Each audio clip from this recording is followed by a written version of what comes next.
kita masih bisa berjumpa dalam meeting Zoom yang insya Allah tidak mengurangi kekhusyuan kita dalam mentadaburi ayat-ayat Allah Subhanahu wa Ta'ala, terutama terkait tentang situasi kondisi yang saat ini sedang terjadi, bencana Sumatera yang begitu dahsyat. Bagaimana Aceh, Sumatera Barat, Sumatera Utara, dan wilayah yang lain, yang mana satu peristiwa benar-benar terjadi dan banyak korban. Mudah-mudahan Allah Subhanahu wa Ta'ala meringankan beban-beban saudara kita, dan juga Allah berikan kesabaran kepada mereka dan memulihkan kembali keadaan sehingga mereka, saudara-saudara kita, bisa beraktivitas kembali, bisa hidup normal sebagaimana orang yang bisa beraktivitas di lingkungan yang normal. Mudah-mudahan Allah Subhanahu wa Ta'ala mengijabah doa kita semuanya. Dan tak lupa juga, insya Allah Bapak Ibu semua sudah berdonasi, ya. Bagi yang belum, mengingatkan bahwa bagian dari hak seorang muslim adalah membantu sesama muslim yang sedang terpuruk, yang sedang terkena satu bencana. Insya Allah akan menjadi kebaikan, pahala bagi kita semuanya, dan meringankan saudara-saudara kita semuanya yang di sana. Bapak Ibu yang dirahmati Allah Subhanahu wa Ta'ala, kita akan melanjutkan kajian ayat-ayat yang akan kita kaji. Namun bagi Bapak Ibu yang mau membacanya, silakan surah Al-Baqarah 155 sampai 157. Silakan, ada yang angkat tangan, Bapak Ibu, atau ditujuk? Bu Aat, mangga Bu Aat. Bu Aat, silakan Bu Aat.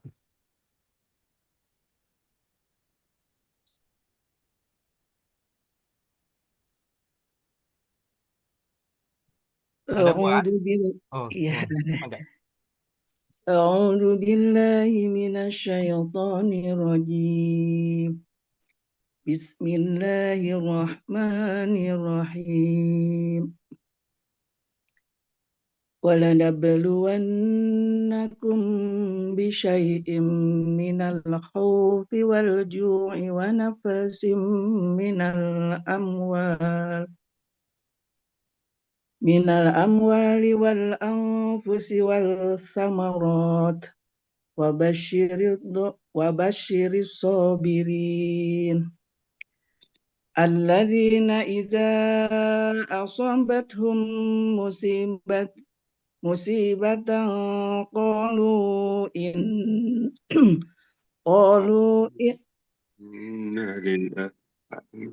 قالوا إنا لله وإنا إليه راجعون أولئك عليهم صلوات من ربهم ورحمة وأولئك هم المهتدون. Dan sungguh kami akan menguji kamu dengan sedikit ketakutan, kelaparan, kekurangan harta, jiwa, dan buah-buahan. Dan sampaikanlah kabar gembira kepada orang-orang yang sabar, yaitu orang-orang yang apabila ditimpa musibah, mereka berkata, Inna lillahi wa inna ilaihi raji'un. Mereka itulah yang mendapat keberkahan yang sempurna dan rahmat dari Tuhan mereka. Dan mereka itulah orang-orang yang mendapat petunjuk. Shadaqallahul adzim. Alhamdulillah. Mudah-mudahan Allah merahmati bacaan Bu Aat dan kita Amin. yang mendengarkannya, dibukakan pintu-pintu rahmat. Ayat ini turun ketika kaum muslimin mendapatkan ujian dari Allah Subhanahu wa Ta'ala. Di antaranya adalah dengan berbagai ujian, termasuk juga luka-luka dalam peperangan, kemudian kesedihan ditinggalkan oleh orang-orang yang tersayang karena syahid di jalan Allah, dan di antara mereka juga yang sakit, dan di antara mereka juga yang kelaparan, dan juga rasa takut. Meski ayat ini terkait tentang situasi pada masa Nabi Shallallahu Alaihi Wasallam, Dalam Al-Quran, dalam kaidah ilmu Al-Quran, ada al-ibratu bi umumil lafzi la bi khususis sabab. Bahwa ayat-ayat Al-Quran ketika turun itu punya nilai pelajaran yang umum, lintas generasi, lintas masa. Artinya berlaku sampai hari kiamat. Ayat ini dimulai dengan kalimat wala nabluwannakum bisyai'im minal khaufi wal ju'i wa naqsim minal amwali wal anfusi was samarat wa basyiris sabirin. Ada kata wala nabluwanna, ada dua kata penegas, sungguh benar-benar. Kalau ada kata penegas taukid dalam bahasa Arab disebut dengan khobar ingkari. Artinya sangat-sangat betul, nyata, pasti. Jadi Allah pasti akan menguji setiap orang. Allah pasti menguji di sini kembali adalah kepada orang-orang beriman. Maka dalam surah Al-Ankabut disebutkan ahasiban nasu ayutraku ayyakulu amanna wa hum la yuftanun. Apa manusia ngira bahwa mereka tidak akan diuji oleh Allah? Apa cukup hanya mengatakan kami beriman? Tidak. Pasti semua manusia akan diuji oleh Allah. Kalau sudah beriman, ya pasti ada ujiannya. Karena iman itu bagikan derajat, kelas. Jadi ketika mau naik kelas ya ada ujiannya. Dia nanti naik atau tidak gitu. Atau naiknya dengan nilai apa? Apa nilainya baik atau nilainya excellent atau nilainya istimewa dan seterusnya. Nah, itu semuanya bisa diketahui melalui ujian. Jadi, Bapak Ibu yang dirahmati Allah Subhanahu wa taala, ketika datang musibah di Sumatera, maka sesungguhnya Allah Subhanahu wa taala sungguh benar-benar menguji saudara-saudara kita di sana. Dan juga kepada kita semua bahwa ujian itu berbagai macam.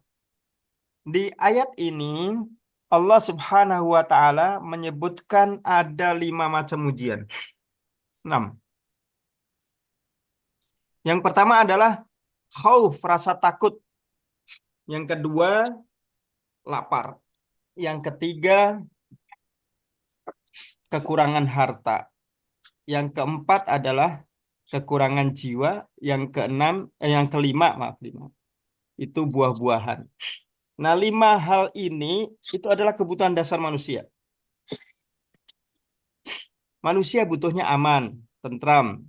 Maka ketika ada satu ancaman, ada satu hal yang membuat kita takut, itu adalah satu musibah atau bencana ataupun ujian yang berat. Misalkan kita tidur, kemudian hujan deras, ada petir, ada angin, pasti akan membuat kita selalu was-was. Nanti bagaimana ya rumah? Aduh, ini mudah-mudahan nggak banjir bandang, mudah-mudahan anginnya tidak kencang, mudah-mudahan rumahnya kokoh, mudah-mudahan airnya mengalir tidak menggenang. Ada kekhawatiran-kekhawatiran itu hal lumrah sebagai manusia. Maka itu bagian dari ujian dari Allah Subhanahu wa taala. Dan hal yang begitu Allah pasti akan turunkan jenis ujian sedemikian rupa. Ada juga kelaparan karena kehabisan barang, kehabisan bekal, kehabisan karena musibah, adanya banjir, adanya gempa, adanya berbagai macam bencana alam misalkan, sehingga seseorang yang mungkin sebelumnya mampu akhirnya dia tidak mampu untuk membeli makan karena tidak ada yang dibeli. Pasokan makanan tidak sampai ke wilayah yang terkena bencana sehingga kelaparan.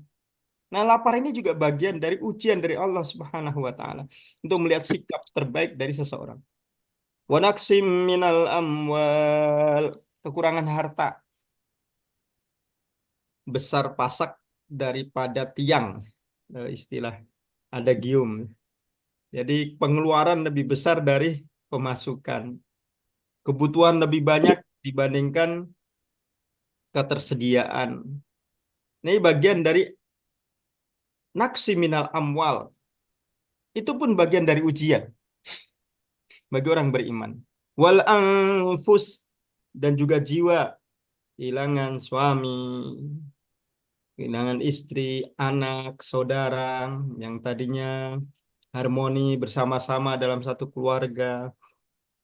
Dan Allah panggil salah satu di antara mereka, entah itu dipanggil karena memang ajal sudah tiba, ataupun karena sakit, ataupun terpisah karena situasi kondisi, adalah bagian naksi minal anfus, itu juga membuat seseorang sangat sedih. Maka oleh Allah Subhanahu wa taala ini bagian yang dijadikan oleh Allah sebagai ujian peningkat derajat. Kemudian wassamarat, buah-buahan, ini bisa dimaknai sebagai badal ataupun bagian. Samarat ini kan rezeki yang tumbuh dari tanah, itu bisa maknanya tumbuh-tumbuhan, gandum, padi, dan berbagai macam makanan pokok yang biasa dimakan. Karena manusia tidak lepas dari makanan pokok. Kita mungkin bisa tidak makan kurma setahun, bisa mungkin. Bisa ya Ibu Bapak. Tapi kita nggak bisa makan beras. Nggak bisa meninggalkan beras dalam beberapa hari saja. Bahkan ada istilah gini, orang Indonesia itu kalau sudah baru makan roti, makan burger, makan pizza, tapi kalau belum makan nasi, bilangnya belum makan gitu. Sudah makan bala-bala satu piring tetap, udah makan belum? Terus ngapain tadi? Ngemil.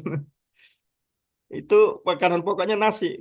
Maka ketika Allah menguji, tidak ada pasokan nasi, ataupun tanaman-tanaman padi rusak, ataupun harga melambung tinggi, itu bagian dari ujian yang Allah berikan. Nah, jika sikap-sikap seperti ini mampu dihadapi dengan baik, maka Allah beri kabar, wabasyiris sabirin, beri kabar kepada orang yang bersabar. Apa artinya? Akan Allah berikan hadiah yang istimewa kalau dia mau sabar. Jadi orang Allah hanya ingin menghendaki hambanya itu ketika diuji untuk sikapnya yang bagaimana, masih sabar, masih husnudon kepada Allah, atau salah sangka kepada Allah, itu saja. Dalam surah Al-Mulk disebutkan ayat 2, ayat 2, 3, 4 ya. Alladzi khalaqal mauta wal hayata liyabluwakum ayyukum ahsanu amala. Dialah yang menciptakan kehidupan dan kematian, atau kematian dan kehidupan. Untuk apa? Untuk mengetahui siapa sikap dari hamba-Hamba yang terbaik. Allah tidak menghendaki sesuatu untuk dirinya, tetapi Allah menghendaki hamba-hamba kebaikan bagi diri masing-masing hamba. Nah, kemudian Allah Subhanahu wa taala menyebutkan siapa ciri-ciri orang yang sabar dalam menghadapi musibah. Jadi pada ayat ini Allah Subhanahu wa taala mengangkat derajat orang yang bersabar ketika menghadapi ujian. Lantas, siapa mereka orang-orang yang dianggap sabar, ciri sabar dalam menghadapi ujian ataupun musibah? Yang pertama, alladzina idza asabathum musibatun qalu inna lillahi wa inna ilaihi raji'un. Mereka adalah orang-orang yang istirja, yakin bahwa semua adalah kepemilikan milik Allah semata. Seluruhnya adalah milik Allah Subhanahu wa taala. Lalu terucap kalimat istirja, inna lillahi wa inna ilaihi raji'un. Ya Allah, semua ini milikmu dan kembali kepadamu. Ya Allah, harta ini milikmu dan tentu kembali kepada pemiliknya, yaitu Engkau ya Allah. Ya Allah, alam ini adalah milikmu, maka kembali kepadamu. Ya Allah, harta benda adalah milikmu, maka kembali kepadamu. Keyakinan yang terkandung dalam ucapan kalimat istirja, inna lillahi wa inna ilaihi rajiun, inilah yang menandai seseorang itu dikatakan sabar dalam menghadapi musibah. Kenapa? Karena ada orang-orang yang ketika menghadapi musibah itu terucap kalimat-kalimat yang buruk. umpatan, cacian, kalimat yang menunjukkan kekecewaan yang sangat mendalam sehingga tidak bisa mengontrol kata-katanya, kalimat marah besar sehingga keluar kata-kata kasar, kata-kata yang menjijikkan, kata-kata yang penuh dengan dosa. Karena memang manusia itu cenderung untuk marah, untuk mengatakan sesuatu yang memang sebagai ungkapan kekesalannya. Tapi dengan menjadi orang mukmin, maka tentu dia harus beda. Karena ada keyakinan bahwa semua adalah milik Allah. Makanya di antara ciri orang yang mau bersabar menghadapi musibah, ya istirja, kalimat istirja, inna lillahi wa inna ilaihi raji'un. Dikatakan dalam lisan, diyakini dalam hati, dan dilaksanakan dalam perbuatan. Apa yang harus dilakukan? Tentu introspeksi. Kemudian optimis, bahwa kalau kita menerima apa yang diambil oleh Allah, lillahi ma'akhad, maka kita yakin suatu saat Allah akan berikan lagi. Lalu mereka-mereka ini yang cirinya adalah yakin bahwa semua itu milik Allah. Bagi mereka, ulaika alaihim salawatum mir rabbihim wa rahmah wa ulaika humul muhtadun. Mereka mendapatkan salawat dari Allah, mendapatkan doa khusus, mendapatkan perlindungan khusus, mendapatkan pujian khusus dari Allah langsung. Penghargaan istimewa dari Allah. Dan mereka akan mendapatkan petunjuk. Petunjuk apa? Petunjuk solusi dari kesulitan. Solusi dari yang dihadapinya. Jalan keluar dari masalah yang dihadapinya. Maka di dalam sebuah hadis Nabi SAW menegaskan, ma min abdin tusibuhu musibah fayaqulu inna lillahi wa inna ilaihi raji'un. Allahumma jurni fi musibati wakhluf li khaira minha illa ajarahu Allahu fi musibatihi wakhlafa lahu khaira minha. Tidaklah seorang hamba ketika ditimpa musibah lalu ia mengucapkan inna lillahi wa inna ilaihi raji'un. Dan dia berdoa, ya Allah, ujurni fi musibati, ya Allah berikan aku pahala dalam musibahku, ujurni musibati. Wakhluf li khairam minha, dan gantilah dengan yang lebih baik. Melainkan Allah Subhanahu wa taala benar-benar akan memberinya pahala dan pengganti yang lebih baik dari apa yang telah hilang. Satu apresiasi yang sangat tinggi dari Allah Subhanahu wa taala bagi orang-orang yang mengucapkan innalillahi wa inna ilaihi raji'un atau kalimat istirja ketika menghadapi satu musibah dan berdoa. Ini menunjukkan keyakinan dirinya atas semua yang terjadi karena kehendak Allah Subhanahu wa taala dan berikhtiar tentunya introspeksi, kenapa seperti ini? Harusnya bagaimana? Terus apa sikap yang terbaik? Dan tidak kecewa, tidak putus asa. Karena putus asa bukan sifat orang yang beriman. Wallahu a'lam bishawab. Baik, ayat berikutnya. Silakan. Ibu Eti, Bu Eti Retno, silakan. Enggak, Bu Eti Retno. Al-Baqarah Ya, ayat ya Pak. Al-Baqarah ayat 286. Ayat Ya. terakhir. Al-Baqarah yang di layar ya. Nah ini 286 nih. Ya. 286 ya.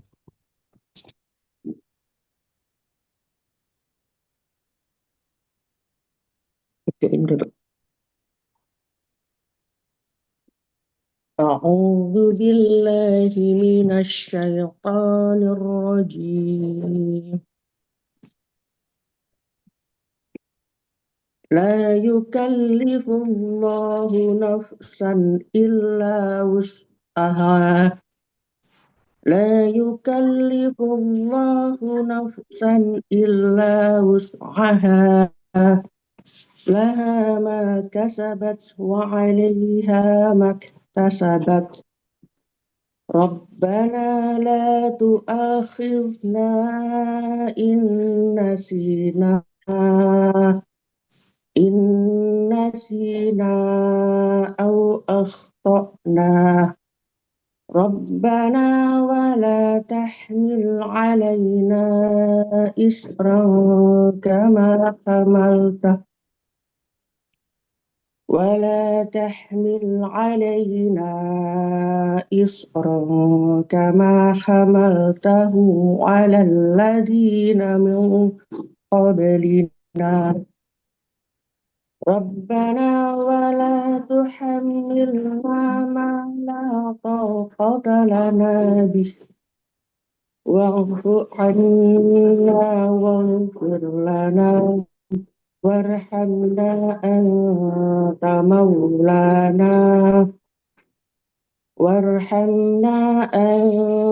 مولانا فانصرنا على القوم الكافرين. Ya Allah, Allah tidak membebani seseorang melainkan sesuai dengan kesanggupannya. Ia mendapat pahala dari kebaikan yang diusahakannya dan mendapat siksa dari kejahatan yang dikerjakannya. Mereka berdoa, "Ya Tuhan kami, janganlah Engkau menghukum kami jika kami lupa atau melakukan kesalahan." Hingga akhir ayat. Ya. Sadaqallah. Barakallahu fiik. Alhamdulillah, mudah-mudahan apa yang dibaca Bu Eti menggerakkan pintu-pintu rahmat Allah Subhanahu wa taala dan juga kita yang mendengarkan mendapatkan rahmatnya. Ayat ini menjadi salah satu dari ayat yang disebutkan para ulama berdasarkan petunjuk Nabi Shallallahu Alaihi Wasallam, ayat-ayat untuk meruqyah, menghindarkan dari godaan jin. Dan juga ayat ini menjadi ayat yang sangat baik untuk dibaca, rutin dibaca sebagai doa. Juga ayat ini penutup dari surah Al-Baqarah yang begitu panjang, surah terpanjang dalam Al-Quran, 286 ayat terakhir. Kandungannya jelas, mengajarkan kepada kita untuk meyakini bahwa semua yang Allah Subhanahu wa taala turunkan, berikan, bebankan, ujikan, semua itu sudah sesuai dengan kapasitas seorang hamba. Jadi ibaratnya kendaraan itu cc-nya sudah disesuaikan. Kandungan ataupun kapasitasnya sudah disesuaikan. Nggak mungkin Allah akan menguji seseorang melampaui kemampuannya. Anak TK tidak mungkin diberikan ujian skripsi. Sangat tidak mungkin. Anak SD, SMP, SMA nggak mungkin diberikan skripsi. Skripsi itu anak atau untuk mahasiswa kuliah semester tingkat 1. Begitu juga dengan sarjana, tidak mungkin dia diuji dengan lagu-lagu seperti anak TK. Balonku ada 5, Garuda Pancasila, tidak. Jadi masing-masing sudah disesuaikan. Kalimatnya jelas, la yukallifullahu nafsan illa wus'aha. Allah tidak bebankan kepada seseorang itu di luar dari kemampuannya. Berarti memang sudah sesuai dengan ukurannya. Allah tidak zalim. Makanya disinilah keadilan Allah Subhanahu wa taala. Seseorang mampu menjalani musibah, ujian, itu berdasarkan keyakinan dengan ayat ini. Kalau dia yakin bahwa semua milik Allah, kembali kepada Allah, dan Allah tidak membebankan sesuatu, melainkan sesuai kapasitasnya, kadarnya, maka pasti dia akan bisa menjalannya dengan baik. Tapi kalau tidak, maka apa yang terjadi? Yang terjadi kemungkinan akan bahasa Jawanya gersulo atau bahasa eh, ngedumel lah gitu. Atau bahasa lainnya ya selalu Lalu terucap kalimat-kalimat yang menunjukkan kekecewaan lah. Apa bahasa yang lainnya? ngeluh. Intinya tidak terima dengan kenapa sih kok saya terus yang diuji gitu. Menggerutu. Menggerutu, betul. Menggerutu. Ya. Jadi menggerutu, aduh, kenapa saya sudah berusaha kok seperti ini terus? Kenapa? Sampai dalam sebuah hadis, Nabi SAW itu menasihati sahabatnya. Jangan sampai menggerutu, menyesali satu peristiwa sampai memukul-mukul ataupun paha ataupun narik-narik baju. Itu menunjukkan bahwa ketidakrelaan atas apa yang Allah berikan. Padahal itu sudah disesuaikan dengan kapasitasnya. Nah, ini yang perlu keyakinan yang kita ambil tentu. Mungkin bagi orang yang terkena musibah itu berat. Benar-benar diuji. Namanya ujian kan dalam situasi yang sulit. Makanya sebelum datang ujian, perlunya kita memiliki keilmuan. Sehingga ketika mendapatkan ujian itu, ilmu itu bisa kita amalkan. Laha ma kasabat wa 'alaiha maktasabat. Apa janji Allah? Ya, seseorang akan mendapatkan apa yang telah dilakukan gitu. Dan seseorang pun akan mendapatkan balasan sesuai dengan pelanggarannya gitu. Lalu Allah Subhanahu wa taala mengajarkan doa supaya memantapkan diri. Meski sebetulnya juga sudah disesuaikan ujian itu, tapi fungsi doa kan diantaranya memantapkan hati. Doa yang sangat indah. Rabbana la tu'akhidna in nasina au akhtana. Ya Allah, jangan jangan kau hukum hamba jika kami lupa ataupun salah. Jangan kau timpakan bencana jika kami lupa ataupun salah dalam mengelola, dalam merawat, dalam mengemban amanahmu. Ini doa yang sangat indah. Rabbana wa la tahmil alaina isran kama hamaltahu ala alladhina min qablina. Ya Allah, jangan kau bebani kepada kami satu beban sebagaimana engkau bebankan kepada orang-orang sebelum kami. Maksudnya bagaimana? Beban umat terdahulu itu berat. Kenapa berat? Karena usia mereka pun panjang-panjang.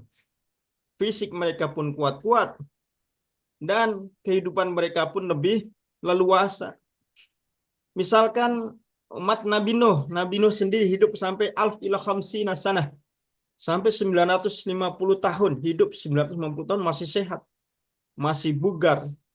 Kita mungkin di era sekarang umur 95 tahun, nggak harus 950, 95 belum 1 tahun itu fisiknya sudah sangat lemah. Memang sudah disesuaikan oleh Allah. Dulu sampai 900-an tahun masih bisa berdakwah, masih bisa ke sana ke sini Nabi Nuh dan kaumnya. Mereka juga kuat-kuat. Alladzina jabu sokhra bil wad wa samudal ladzina jabu sokhra bil wad. Bagaimana kaum Samud? Mereka bisa menembus gunung, bukit, batu-batu, mereka lubangi, dibuat perumahan. Tanpa ada alat canggih seperti sekarang. Nggak ada eskavator, nggak ada dinamit, nggak ada cangkul seperti sekarang. Peralatan serba tradisional kalau kita menyebutnya. Tapi mereka bisa menghancurkan ataupun membuat rumah dari bebatuan itu. Karena saking kuatnya. Nah, itu menunjukkan bahwa mereka begitu kuat, maka ujiannya pun sesuai dengan apa yang Allah anugerahkan kepada mereka juga. Makanya, Rabbana wa la tahmil alaina isran kama hamaltahu ala alladhina min qablina. Ya Allah, jangan kau bebani kepada kami beban sebagaimana orang-orang terdahulu, ya Allah. Rabbana wa la tuhammilna ma la taqata lana bih. Ya Allah, jangan bebani kepada kami yang kami tidak mampu. Ini satu rintihan seorang hamba kepada Allah. Meski pada hakikatnya Allah tidak akan membebani sesuai dengan kemampuan. Tapi ini untuk menenangkan hati. Supaya lebih dekat dengan Allah. Wa'afu anna. Ya Allah, maafkan hamba.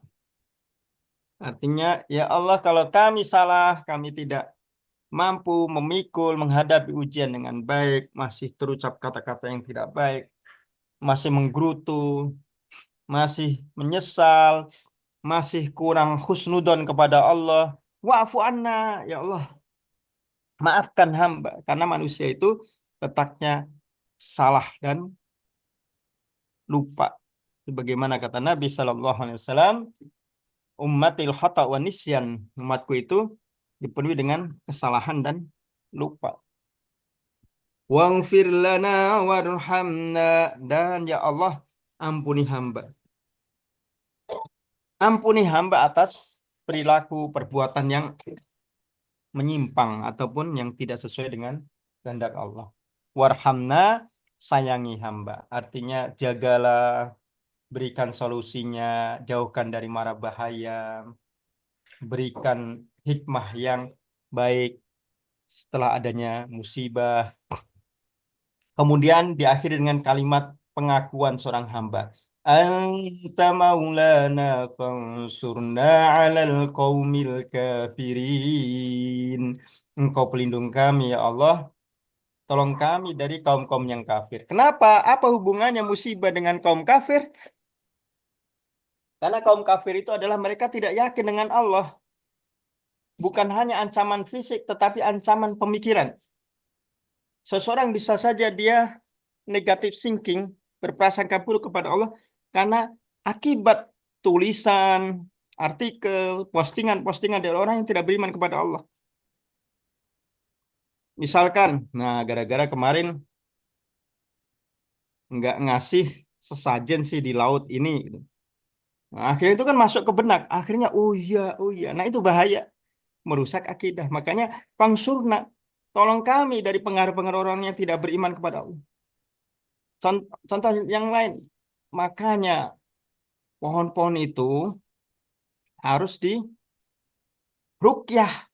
Pohon itu harus dibacakan sesuatu. Pohon itu harus diberi makan, minum, dan sebagainya. Bentuknya sesajen dan sebagainya. Harus dipotongin ayam, potongin kerbau, dan sebagainya. Nah, itu pengaruh dari orang kafir. Kemudian ada pemikiran juga, misalkan gini, kalau emang benar Allah ada, kenapa Allah membiarkan orang-orang terkena bencana begitu, sampai menyedihkan? Kalau memang Allah kuasa mana? Nah, itu kan pengaruh-pengaruh yang berbahaya dari pemikiran orang-orang kafir. Makanya doanya, fansurna 'alal qaumil kafirin. Ya Allah, tolong hamba. Dari pemikiran-pemikiran, provokasi-provokasi, share-sharean, postingan dari orang-orang yang tidak yakin denganmu, dari orang-orang yang tidak beriman, dari orang-orang yang tidak bertanggung jawab, ya Allah. Ini bagian dari doa. Maka banyak yang perlu kita ambil dari hikmah ayat ini. Sungguhnya Allah tidak membebani di luar kemampuan kita. Maka kita harus terus optimis.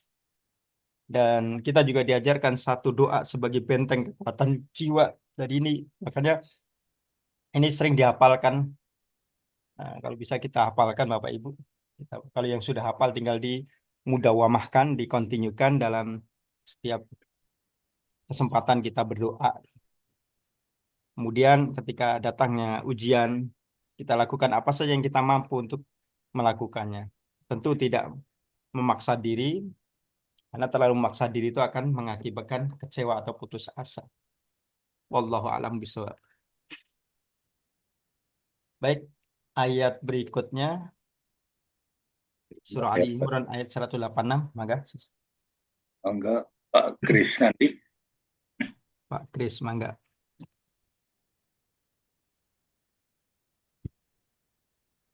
أعوذ بالله من الشيطان الرجيم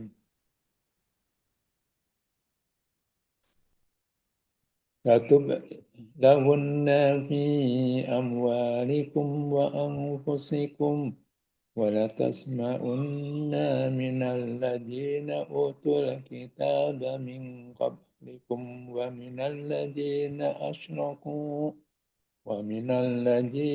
أشركوا أذى كثيرا وإن تصبروا وتتقوا فإن ذلك من عزم الأمور.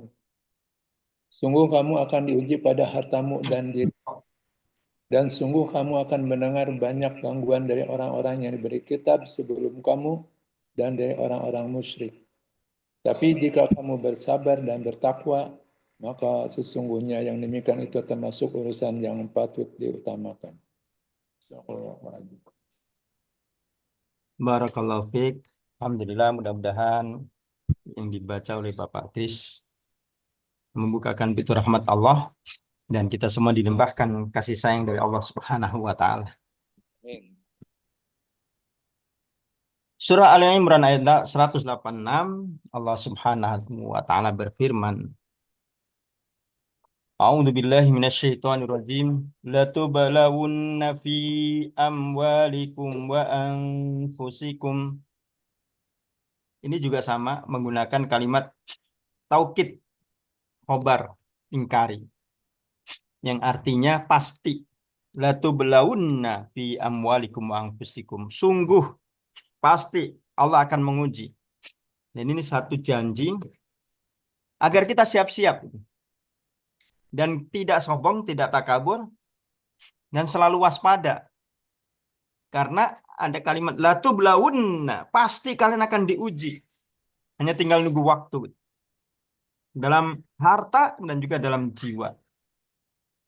وَلَا تَسْمَعُنَّ مِنَ الَّذِينَ أُوتُوا الْكِتَابَ مِنْ قَبْلِكُمْ وَمِنَ الَّذِينَ أَشْرَكُوا أَذًى كَثِيرًا.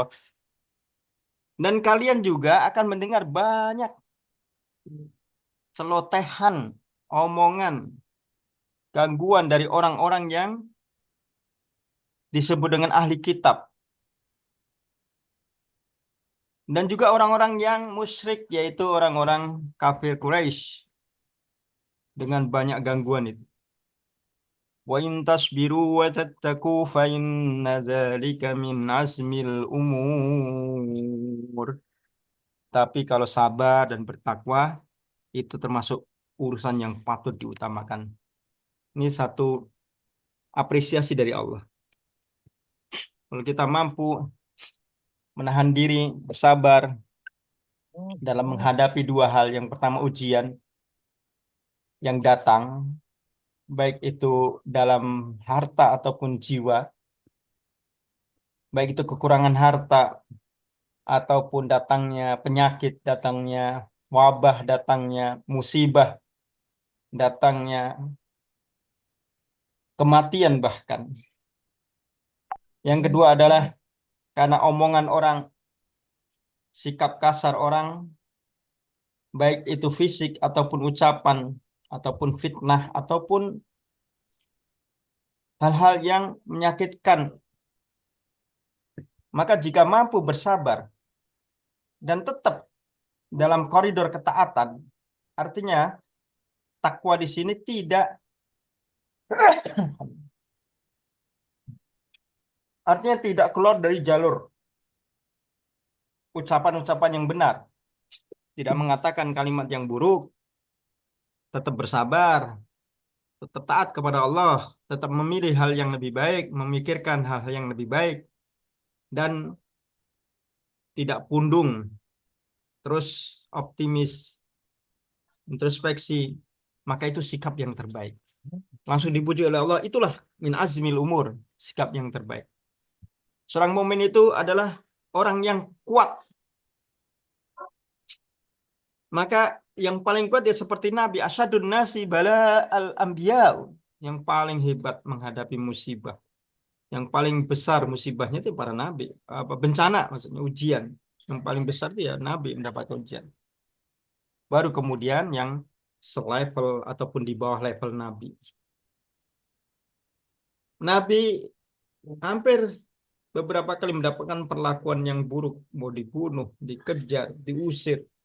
Kalau hanya kata-kata itu biasa disebut dengan kalimat-kalimat yang buruk, misalkan asyair, penyair, majnun, gila, sihir, dan sebagainya, itu bahkan fitnah, itu biasa, hal yang lumrah yang dihadapi oleh Nabi. Tapi sikap yang lebih dari itu pun banyak.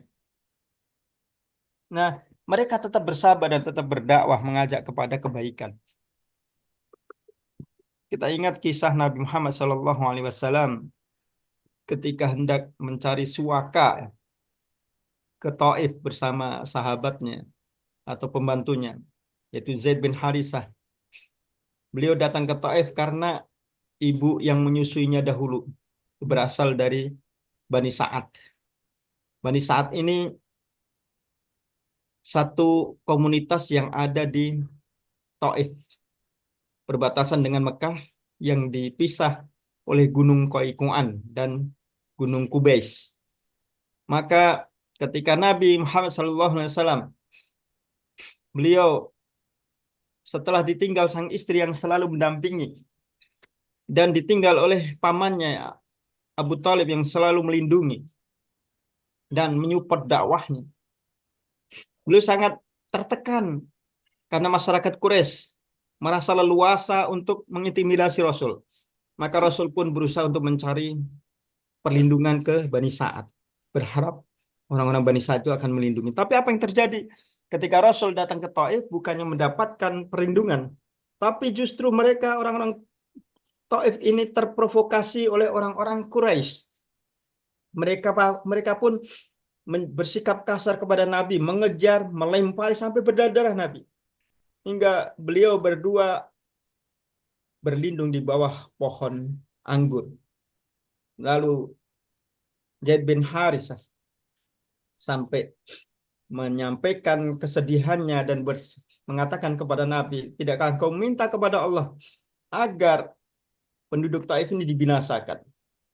Bahkan dalam riwayat yang lain sampai malaikat pun, malaikat penjaga Bukit Qoiqan dan Bukit Jabal Kubais, Bukit Kubais, sampai mengatakan, ya Muhammad, kalau mau aku mintakan kepada Allah agar kedua bukit ini ditimpakan kepada penduduk Taif, agar mereka binasa, karena mereka telah melakukan kedustaan kepada nabinya, sebagaimana orang-orang terdahulu yang didustakan melakukan kedustaan kepada para nabinya.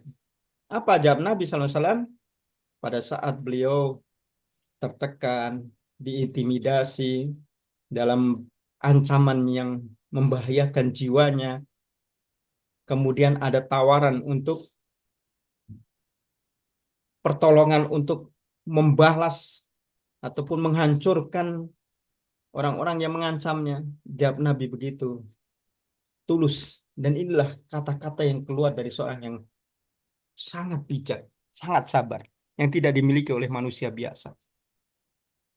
Hanya dari jiwa yang benar-benar bersih, yang objektif, yang selalu sadar akan tujuannya, akan hakikat dirinya, perannya, bahwa dia hidup karena memang diutus oleh Allah untuk mengajak manusia kepada jalan yang benar, untuk mencerahkan umat. Berbagai macam rintangan dihadapinya dengan sabar. Apa kata-kata yang keluar dari Nabi? La asa ayyahruju min aslabihim ummatum mayabudullah wa la yusyriku bi ibadatihi ahada. Tidak, wahai Zaid bin Harisah, tidak. Asa ayyahruju min aslabihim, mudah-mudahan, aku masih optimis, mudah-mudahan nanti akan keluar dari rahim-rahim mereka itu generasi-generasi yang tidak mensekutukan Allah dan mereka bertauhid, menyembah Allah semata. Optimisme Nabi, padahal beliau dalam posisi yang sangat terjepit. Maka sangat layak dan memang harus kita meneladani sikap Nabi dalam menghadapi musibah itu. Dan apa yang terjadi? Tidak lama kemudian, bukan hanya anak cucu dari penduduk Taif, tetapi penduduk Taif itu pun sendiri sebelum Rasul wafat, mereka sudah masuk Islam, mayoritasnya. Belum lagi melahirkan anak-anak, mereka pun hanya beberapa hitungan waktu, bulan, atau mungkin beberapa tahun singkat, mereka pun masuk Islam, bertobat. Doa Nabi diijabah. Ya, tapi itu kan Nabi. Betul, itu memang Nabi. Tetapi Nabi diutus untuk menjadi teladan. Nabi diutus untuk menjadi contoh. Artinya, ketika kita pun berdoa, doa yang sesuai dengan peran kita, artinya doa yang baik, kita menyadari, maka insya Allah doa-doa yang baik itu akan segera Allah ijabah. Begitu kesabaran yang diajarkan Nabi Muhammad SAW. Maka kelapang dadaan, teguh, tidak ada dendam, itu semua bisa muncul dalam diri seseorang kalau dia itu sadar bahwa dia itu apa dan mengapa dan untuk apa itu. Oh, saya manusia biasa yang kadang lupa, kadang salah. Oh, peran saya sebagai guru. Ya, saya harus mencerdaskan anak-anak murid-murid. Sebandel apapun, ya, memang tugas saya untuk mencerdaskan mereka. Biarkan. Oh, saya sebagai seorang kepala rumah tangga, ya memang tugas kepala rumah tangga. Bagaimanapun anak ya harus bersabar. Oh, saya sebagai pemimpin dan sebagainya. Jadi menyadari dirinya dulu. Al-i'tiraf bin nafsi. Menyadari kedudukan dirinya, maka insya Allah sikap-sikap sabar itu akan muncul. Wallahu a'lam bishawab. Baik. Kita lanjutkan ayat berikutnya. Mangga. Insyirah ayat 5 dan 6. Mungkin Kalau saya Al-Insyirah semua ayatnya bagaimana, Pak? Karena pendek dari ayat 1. ya boleh silakan. Hasan barangkali Hasan bisa baca dari ayat 1 sampai habis Al-Insyirah. Alam Nasrah ya. Ya, Oh ya Pak. ya. أعوذ بالله من الشيطان الرجيم بسم الله الرحمن الرحيم ألم نشرح لك صدرك ووضعنا عنك وزرك الذي أنقض ظهرك ورفعنا لك ذكرك فإن مع العسر يسرا إن مع العسر يسرا فإذا فرغت فانصب وإلى ربك فارغب.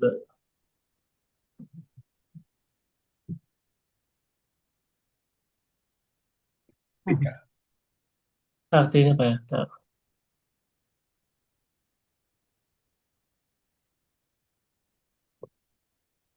Bukankah kami telah melapangkan dadamu, Nabi Muhammad, meringankan beban tugas-tugas kenabian darimu yang memberatkan punggungmu, dan meninggikan derajatmu dengan selalu menyebut-nyebut namamu, maka sesungguhnya beserta kesulitan ada kemudahan. Sesungguhnya beserta kesulitan ada kemudahan. Apabila engkau telah selesai dalam satu kebajikan, teruslah bekerja keras untuk kebajikan yang lain. Dan hanya kepada Tuhanmu berharaplah. Barakallahu fiik. Mudah-mudahan Allah merahmati Kang Ahsan yang telah membaca dan kita yang mendengarkan, mudah-mudahan dilimpahkan karunia Allah Subhanahu wa taala. Allah Subhanahu wa taala turunkan surah Al-Insyirah yang begitu pendek. A'udzubillahi minasyaitonirrajim. Alam nashrah laka sadrak wa wada'na anka wizrak alladzi anqadha dhahrak wa rafa'na laka dzikrak fa inna ma'al usri yusra inna ma'al usri yusra. Ada dua ayat terakhir yang diulang. Di dalam Al-Quran disebut dengan tikror, pengulangan. Dan di antara manfaat pengulangan, faedah tikror adalah untuk takyin, menegaskan atau takrir menyatakan sebuah hukum yang berlaku, teori yang berlaku menjadi landasan, kaidah. Inna ma'al usri yusra, inna ma'al usri yusra, bahwa bersama kesulitan itu ada kemudahan. Diulang lagi, bahwa bersama kesulitan itu ada kemudahan. Seseorang ketika menghadapi apapun, meski sesulit apapun, pasti akan ada kemudahannya. Seseorang ketika menghadapi musibah dengan begitu sulit, pasti ada kemudahannya. Allah berikan kemudahannya. Seorang misalkan di wilayah bencana, banjir, tanahnya tidak layak untuk buat tempat tinggal lagi, tapi mereka terpojok, tersudut oleh kondisi. Nggak ada air, nggak ada pasokan makanan dan sebagainya. Nah, di tengah-tengah itu Allah berikan kemudahan. Tidur di atas bebatuan ataupun di atas puing-puing. Kemudian minum dengan air-air yang ada disaring dengan pasir. Makan dari buah-buah yang bisa dipetik ataupun makanan yang memang masih ada di dalam plastik-plastik. Selalu Allah akan berikan pertolongan itu. Itu mana pertama. Mana yang kedua adalah berakit-rakit dahulu, berenang-renang kemudian. Bersakit-sakit dahulu, bersenang-senang kemudian. Segala sesuatu memang harus diawali dengan hal yang sulit. Baru nanti kalau sudah, akan ada kemudahan. Seperti ketika kita pakai motor, kendaraan roda 2, itu kan naiknya saja harus menyeimbangkan badan dengan posisi kendaraan. Kemudian gigi 1 dulu. Baru kalau sudah jalan, gigi 2, gigi 3 itu sudah duduk dengan nyamannya. Ada kemudahan setelah kesulitan itu dilalui. Jadi janji Allah ini sangat-sangat nyata. Sudah menjadi kaidah. Bahkan Ibnu Mas'ud juga menegaskan la yaglib usrun yusrain. Satu kesulitan itu tidak akan mengalahkan 2 kemudahan. Jadi kalau ada kesulitan, enggak akan kesulitan lagi. Kesulitan nanti akan ada kemudahan. Enggak bisa mengalahkan 2 kemudahan. Maka setiap ada bencana berarti akan membawa 2 kebaikan, 2 kemudahan. Setiap ujian akan menghasilkan 2 manfaat. Dan optimisme Nabi Shallallahu Alaihi Wasallam adalah sebagai fondasi akhlak dalam menghadapi ujian. Optimis. Ayat ini menjadi kaidah umum, bukan hanya dalam bencana, tapi dalam segala hal. Dalam menghadapi kehidupan, dalam mengarungi segala aktivitas. Nah, disinilah perlunya optimisme. Karena takdir, ketentuan, dan nasib seseorang dengan seorang yang lain akan beda-beda gitu. Cara menghadapinya juga beda-beda, kemudian bentuk ujian musibahnya juga beda-beda, sehingga masing-masing akan mendapatkan kemudahan dan derajat yang tentu berbeda-beda. Dan Allah yang Maha Tahu. Wallahu a'lam bishawab. Ayat berikutnya, silahkan. Al-Ankabut ayat 2 sampai ayat 3. Ada? Dan saya coba teman-teman. Barangkali ada Pak Haryanto. Ada yang dari Semarang, silakan Pak Haryanto. Enggak.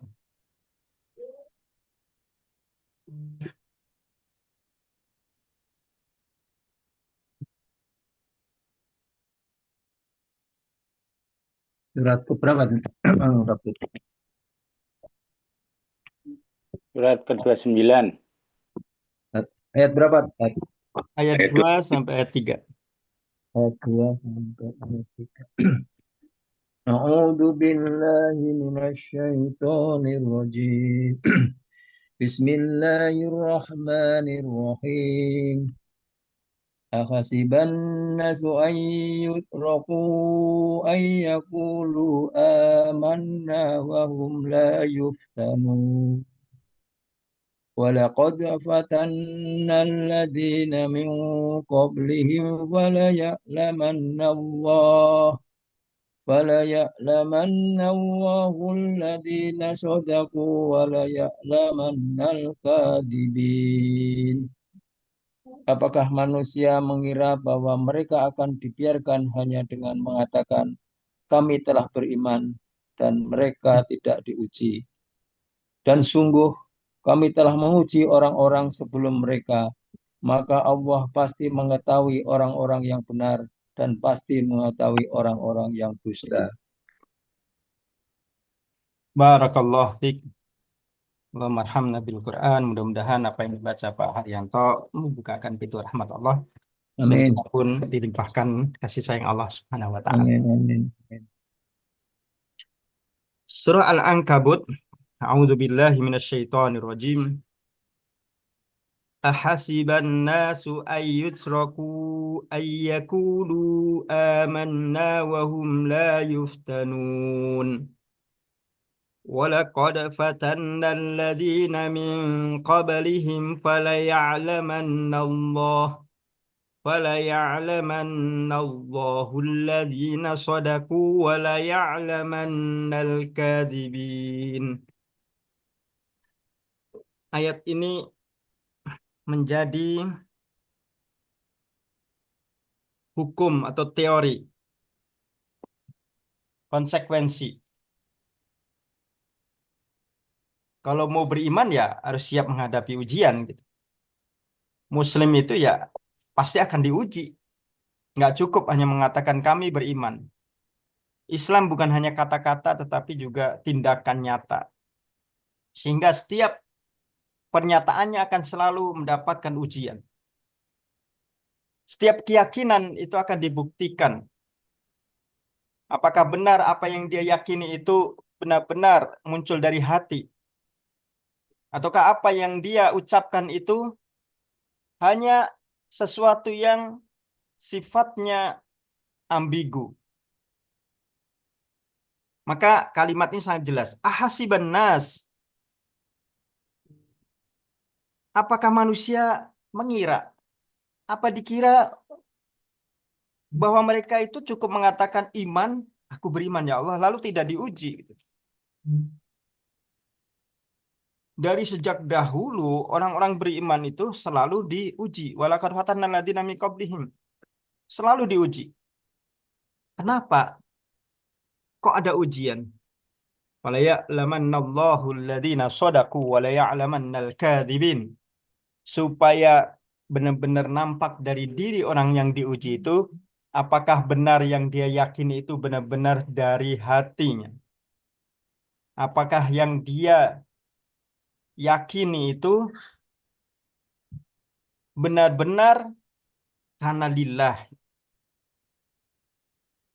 Apakah yang mereka ucapkan itu betul-betul satu kenyataan yang ada di dalam hatinya dan dibuktikan dalam perbuatan. Atau hanya al-kadhibin, pendusta, pembohong. Ketika dalam situasi yang sulit, ternyata dia terbukti hakikatnya. Oh, ternyata ketika pada posisi seperti ini kembali seperti aslinya gitu. Misalkan karena dalam situasi yang sulit, misalkan kehilangan gitu. Nah, akhirnya dia kembali lagi seperti perilaku jahili. Datang ke dukun, tanya, nih di mana, hilangnya di mana, kemudian bagaimana, apa yang harus dilakukan, melakukan praktek-praktek yang salah. Nah itu dalam situasi yang sulit, benar-benar perilaku seseorang itu diuji, apakah benar-benar dia masih konsisten di jalan yang benar, atau kembali kepada setelan pabrik lah, gitu istilah. Maka ayat ini benar-benar menjadi bukti bahwa kalau memang beriman, ya pasti akan menghadapi ujian. Dan fungsi ujian itu sebagai penguji, apakah benar-benar orisinil, atau hanya kamuflase, Apakah benar-benar jujur atau jangan-jangan itu hanya sebuah ucapan saja. Jadi sebagai seorang mukmin, qaulan wa fi'lan wa qalban, ucapan, perbuatan, dan hati itu selaras. Maka ada istilah nifak atau munafik ketika apa yang diucapkan itu berbeda dengan hati dan perilakunya. Ketika dilakukan berbeda dengan keyakinannya. Nah, itu yang disebut dengan nifak. Maka Nabi SAW juga menegaskan bahwa yubtalar rajulu ala hasbi dinihi. Manusia itu diuji itu sesuai kadar agamanya. Sesuai dengan kapasitas agamanya. Seorang yang pemahaman agamanya luas, dia akan diuji juga dengan luas. Tentu ujiannya bukan seperti ujian ini. Bisa jadi ujian dari sikap tawadu, takaburnya, sikap berbagai macamnya. Itu tergantung kepada hasbi dini. Jadi kesimpulannya adalah setiap mukmin pasti akan diuji oleh Allah Subhanahu wa taala. Karena ujian itu adalah untuk membuktikan dia benar-benar mukmin atau bukan, benar-benar dia ori ataupun kamuflase. Jadi bukan hukuman. Orang mukmin yang diuji itu bukan hukuman, tapi lebih kepada ujian. Nah, sikap hasil akibat itu yang akan menjadi barometer. Oh, ternyata kadar imannya seperti ini. Nah, itulah Allah kemudian akan memberikan pahala atau balasan atau derajat-derajat yang tinggi bagi yang mampu menghadapi. Wallahu a'lam bishawab. Ayat berikutnya, silakan. Al-Hadid ayat 22. Al-Hadid ayat 22. Pak Setiawan dari Semarang. Saya Pak. Ya, silakan. Rahmat Setiawan. Ya. Bentar. Setel dulu. A'udzu billahi minasyaitonir rajim. Ma asaba min musibati fil ardi wala fi anfusikum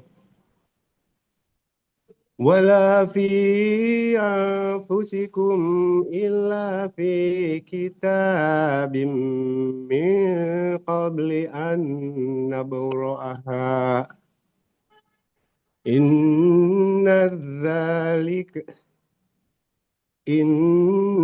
dzalika 'ala Allahi yasir. Tidak ada suatu musibah pun yang menimpa di bumi dan pada dirimu, melainkan telah tertulis dalam kitab atau lauhul mahfuz sebelum kami mewujudkannya. Sesungguhnya yang demikian itu mudah bagi Allah. Shadaqallahul adzim. Barakallahu fiik. Alhamdulillah. Mudah-mudahan yang Bapak baca membukakan pintu rahmat Allah Subhanahu wa taala dan kita yang mendengarkan dilimpahkan kasih sayang Allah Subhanahu wa taala. Allah Subhanahu wa taala berfirman, A'udzu billahi minasyaitonir rajim. Ma asaba min musibatin fil ardi wala fi anfusikum illa fi kitabim min qabli an nabra'aha inna dzalika 'ala Allahi yasir. Ma asaba min musibatin fil ard. Jadi tidak ada satu yang terjadi kecuali semua sudah ada dalam skenario Allah. Tidak ada peristiwa yang terjadi kecuali sudah tercatat dalam lauhul mahfuz. Tidak ada apapun yang turun dari satu bencana kecuali memang sudah ada ketentuannya. Min qabli an nabra'aha. Jadi sebelum diturunkan itu sudah ada panduan yang sudah ditetapkan oleh Allah. Dan bagi Allah sangat mudah itu. Tidak perlu kita bertanya gimana Allah cara mendokumentasikan, bagaimana Allah merumuskan, bagaimana mengkonsepnya. Itu bagi Allah sangat mudah. Jangankan membuat ketentuan, mendokumentasi, dan mencatat, merencanakan. Menghidupkan dan mematikan manusia saja sangat mudah bagi Allah. Menghancurkan dunia dan membangkitkan kembali pun sangat mudah. Maka kalimat terakhir, inna dzalika 'alallahi yasir. Yang begitu bagi Allah sangat mudah. Juga ayat ini menginspirasi kita bahwa apa yang terjadi itu tentu dalam pengetahuan Allah. Karena dalam pengetahuan Allah pasti kalau kita berlindung kepada Allah akan dilindungi. Kalaupun kita masih tetap terkena bencana, pasti Allah menghendaki kebaikan dari kita, entah menggugurkan kesalahan kita atau mengingatkan kita dari keteledoran kita, dari penyimpangan kita, atau agar kita selalu ingat kepada Allah, atau banyak hal hikmah yang bisa kita petik. Di ulil albab, tentu bagi orang-orang yang punya hati nurani yang peka, sehingga setiap musibah itu akan menghasilkan kebaikan bagi pribadi yang terkena musibah. Ma'asobaka lam yakun liyuhtiaka wa ma'ahtaka lam yakun liyusibak. Jadi apa yang telah ditetapkan oleh Allah Subhanahu wa taala untuk menimpa sesuatu menimpa seseorang tidak akan mungkin meleset gitu. Kalau hari ini misalkan turunkan satu musibah ke daerah tertentu, sudah ditetapkan dalam Lauhul Mahfuz, dia sudah tidak akan meleset. Wa ma'ahtaka lam yakun liyusibak. Dan apa yang tidak ditetapkan oleh Allah bukan kepada seseorang, ya tidak akan kena. Misalkan ada orang yang boncengan pakai motor, kemudian terjadi kecelakaan di jalan. Lalu yang di depan itu justru terkena dampak dari kecelakaan itu, misalkan sakit parah atau meninggal.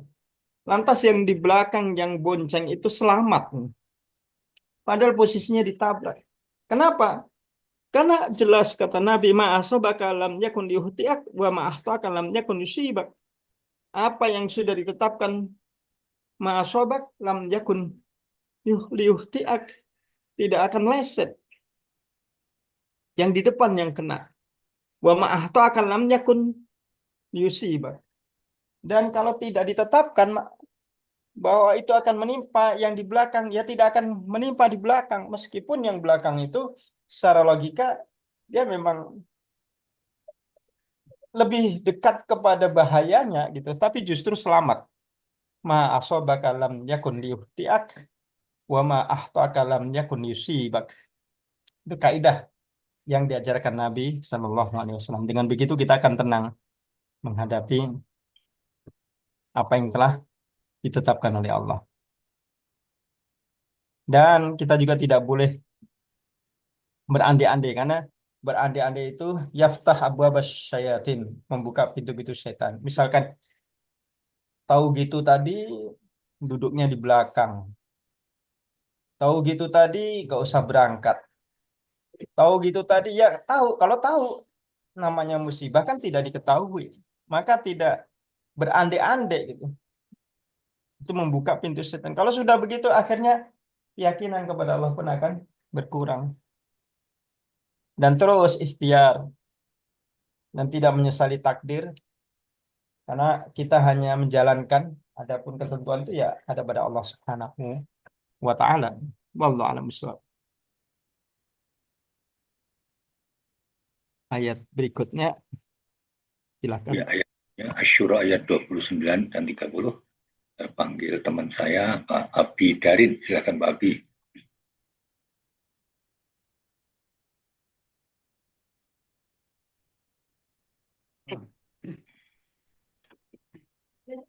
أعوذ بالله من الشيطان الرجيم Bismillahirrahmanirrahim. Wa min ayatihi khalqus samawati wal ardi wa ma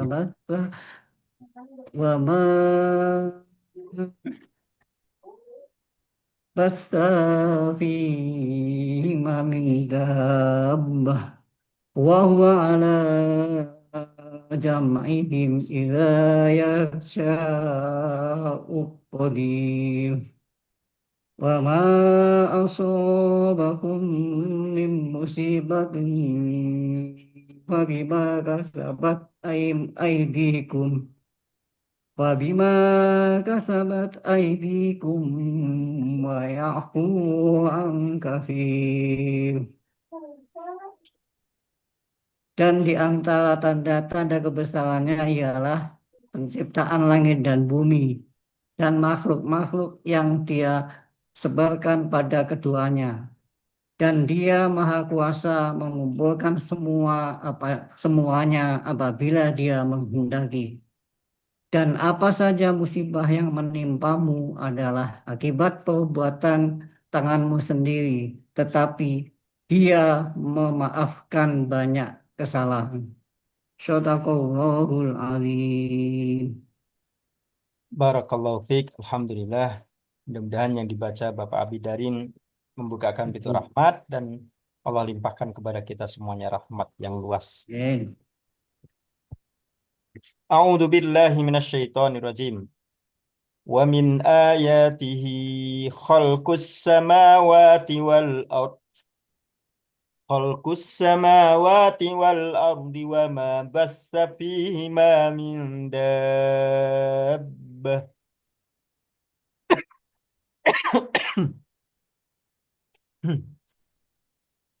wa huwa ala jam'ihim idza yasha'u qadir. Wa ma asabakum min musibatin fabima kasabat aydikum wa ya'fu an katsir. Di antara tanda-tanda kekuasaan Allah Subhanahu wa Ta'ala yang tidak bisa ditiru dan tidak bisa ditandingi oleh makhluk-makhluknya, dan tidak ada yang memiliki sifat-sifat seperti ini, dan hanya yang pantas disembah adalah bagaimana Allah ciptakan langit, ciptakan bumi, lalu Allah sebarkan pada keduanya makhluk-makhluk.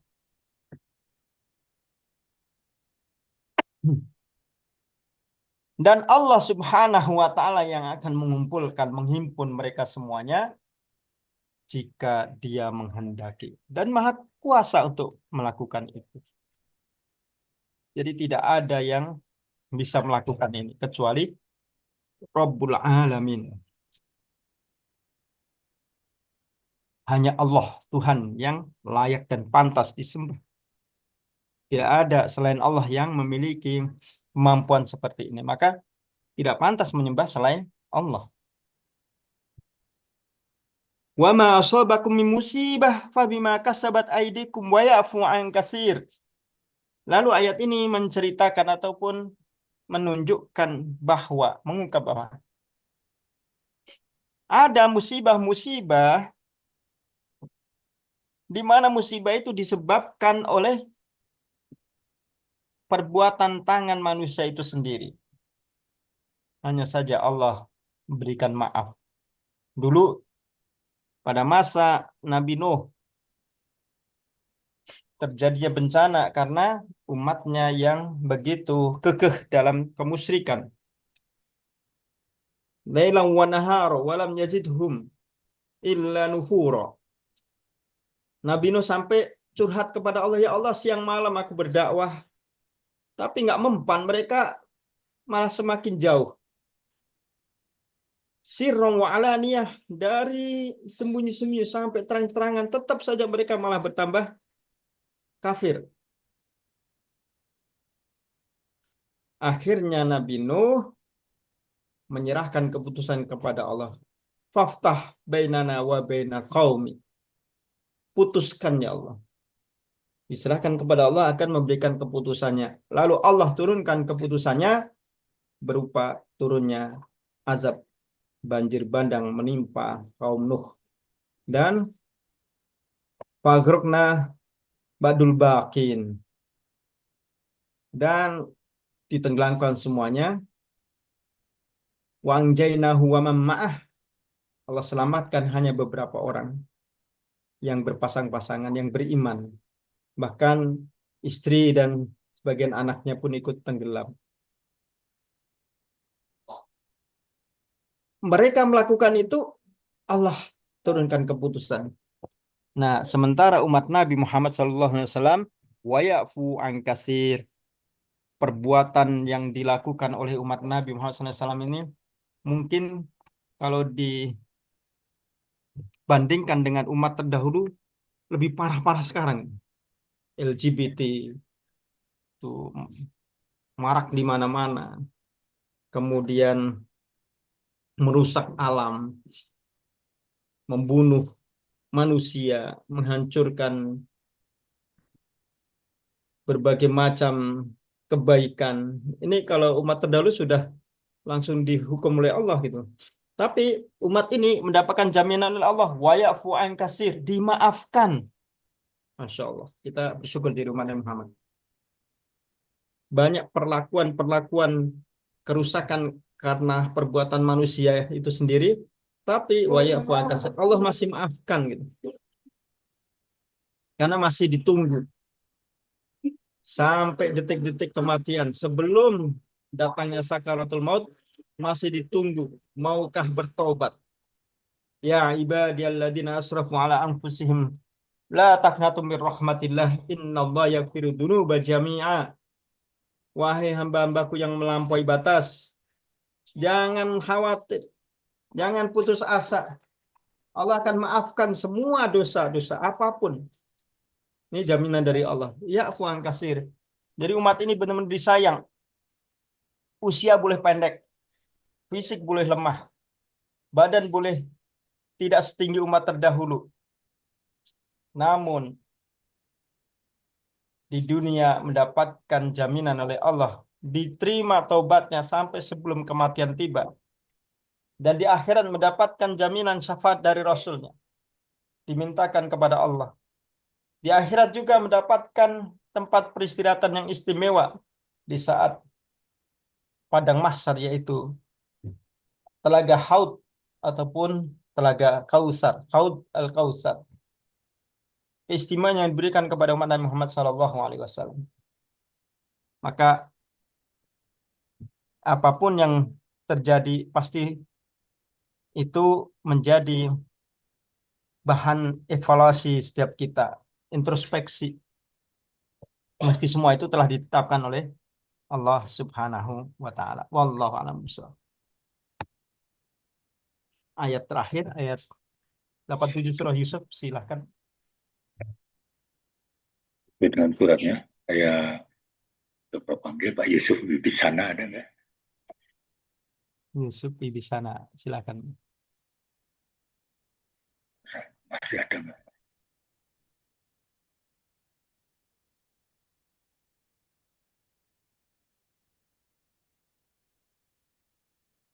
أعوذ بالله من الشيطان الرجيم يا بني اذهبوا فتحسسوا من يوسف وأخيه ولا تيأسوا من روح الله إنه لا ييأس من روح الله إلا القوم الكافرين. Hei anak-anakku, pergilah kamu, maka carilah berita tentang Yusuf dan saudaranya, dan janganlah kamu berputus asa dari rahmat Allah. Sesungguhnya tidak ada yang berputus asa dari rahmat Allah kecuali orang-orang kafir. Kasih. Barakallahu fiik. Mudah-mudahan Allah melimpahkan rahmat atas bacaan Bapak dan kita yang mendengarkan mendapatkan limpahan rahmat Allah SWT juga. Amin. Surah Yusuf. Ini Allah SWT menyebutnya ahsanul qasas. Sebaik-baik kisah dalam Al-Quran yaitu kisah Nabi Yusuf. Disebut sebaik-baik kisah karena di sana ada perjalanan hidup seorang yang sejak kecil dia dizalimi oleh saudara-saudaranya, tapi kemudian ketika dewasa dia diselamatkan oleh Allah, justru menolong saudara-saudaranya, tidak ada rasa dendam. Dan nasihat bapaknya yang begitu indah, tidak boleh putus asa, karena putus asa itu adalah bagian dari sifat orang yang tidak percaya kepada Allah. Orang atau saudara-saudara Nabi Yusuf itu sudah sebenarnya bukan putus asa, bermain sandiwara ketika disuruh mencari adiknya yaitu Yusuf. Nabi Yakub tetap memaksa mereka untuk mencarinya. Padahal mereka sudah tahu bahwa adiknya itu sudah dimasukkan ke dalam sumur. Tapi mereka tetap balik ke hutan untuk mencari, pura-pura nyari.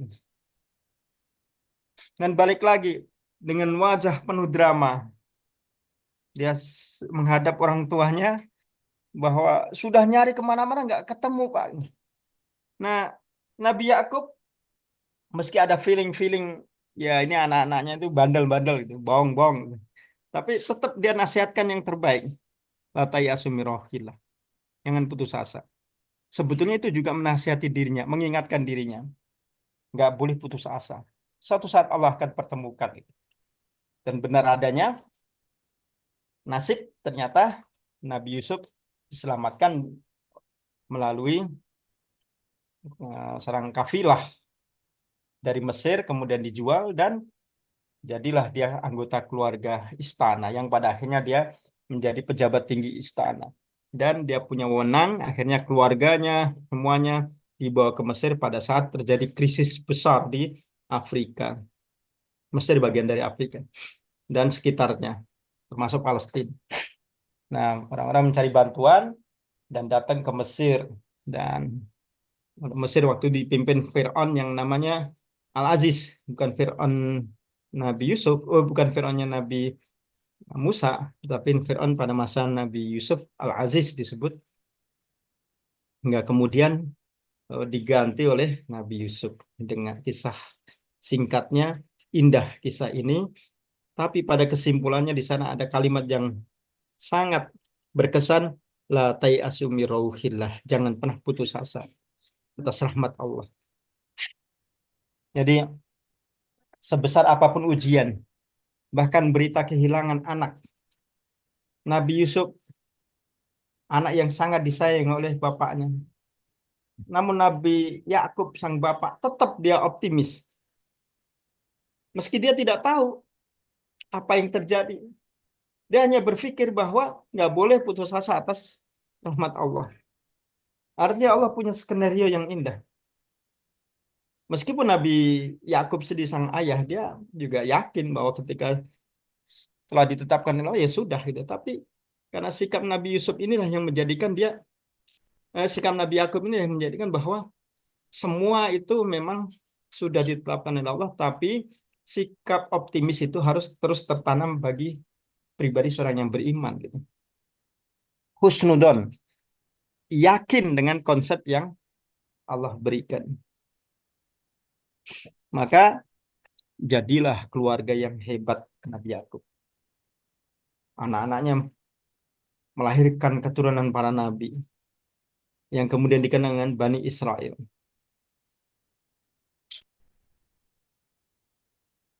Bapak Ibu yang dirahmati Allah Subhanahu wa taala. Dari seluruh tafsiran ataupun uraian dari ayat-ayat ini, dari awal sampai akhir ini, kita bisa ambil kesimpulan. Tentu kesimpulannya terlalu banyak, hanya bisa kita simpulkan sedikit.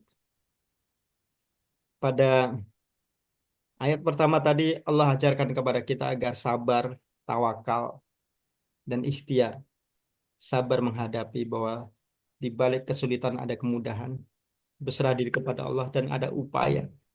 Kemudian pada ayat kedua, kita harus mengakui dirilah yukallifu nafsan illa usaha. Bahwa Allah tidak akan memberikan beban di luar kemampuan kita. Yang ketiga, menghadapi gangguan apapun. Nah, kalau di Irak ini gangguan sosial ataupun fitnah media dan sebagainya, ya tetap sabar, kemudian optimis di tengah-tengah ujian dan musibah, meyakini takdir Allah dan tidak menyesal berlebihan, selalu introspeksi, baik secara individu ataupun kolektif, dan tidak putus asa. Baik, itu barangkali yang kita kaji pada pagi ini. Mudah-mudahan Allah Subhanahu wa Ta'ala memberikan hikmah yang terbaik bagi kita dan kepada saudara kita yang sedang dilanda bencana. Wallahu a'lam bishawab. Waktu kami kembalikan kepada Bapak Haji Al-Ghazhari. Jika ada yang perlu didiskusikan, ditanyakan, silahkan. Ya, baik. Teman-teman, apabila ada yang mau bertanya, boleh nih kita ada waktu sesi tanya jawab kurang lebih 15 menit. Silakan.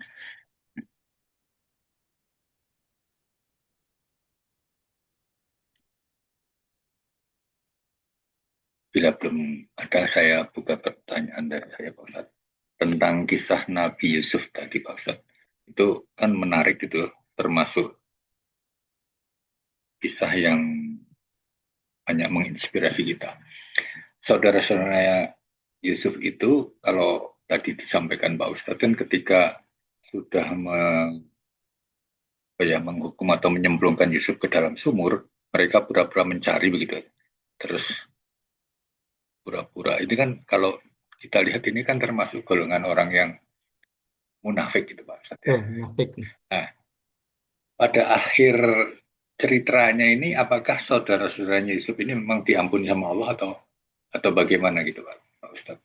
Karena biasanya kalau orang munafik itu menjadi ada ayat yang menyatakan bahwa ini menjadi dasarnya dari neraka begitu. Mohon penjelasan Pak. Ya. Karena dulu itu istilah munafik belum populer di kitab-kitab sebelumnya. Yang ada adalah durhaka dan beriman. Dan kata munafik itu baru muncul ketika Rasul hijrah ke Madinah. Tepatnya setelah terjadi peperangan. Dan disitulah kesetiaan diuji. Maka di antara mereka yang ketakutan perang, takut mati, kemudian motivasi harta rampasan itu muncullah kemunafikan. Namun pada kisah Nabi Yusuf, saudara-saudara mereka itu ya kesannya memang mereka munafik. Sebenarnya bukan munafik, lebih parah lagi gitu. Durhaka gitu. Karena ngerjai orang tuanya. Orang tuanya dikerjai gitu. Dibohongi gitu. Udah adiknya tanda kutip dibunuh, dibuang, orang tuanya dikerjai, dibohongi gitu.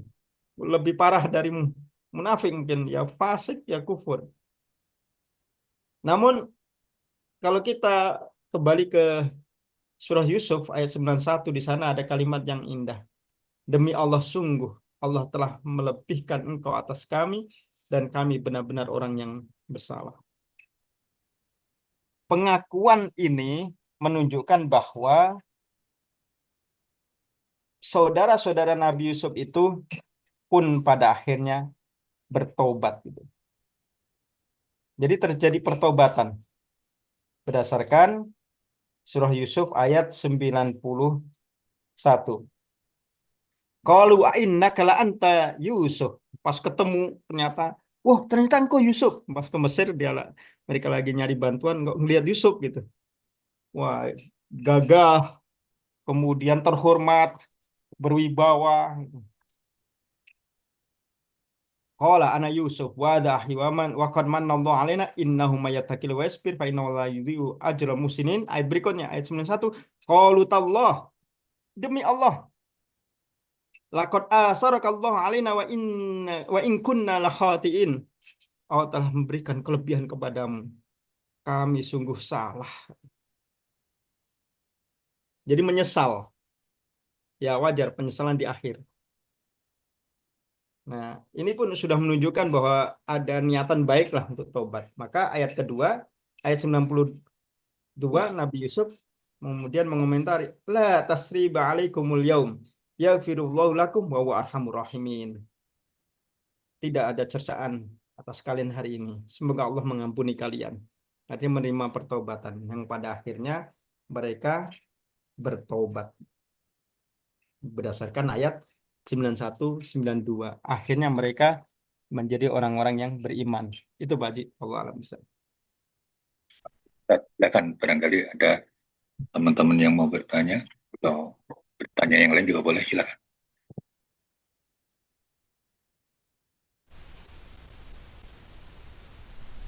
Andang Ruhyat barangkali. Baik. Enggak, Pak Indang. Izin Pak Indang. Saya dalam menghadapi sesuatu yang datang pada saya gitu. Saya berpikir begini. Ini ujian, apakah ini azab gitu kan? Masalahnya kan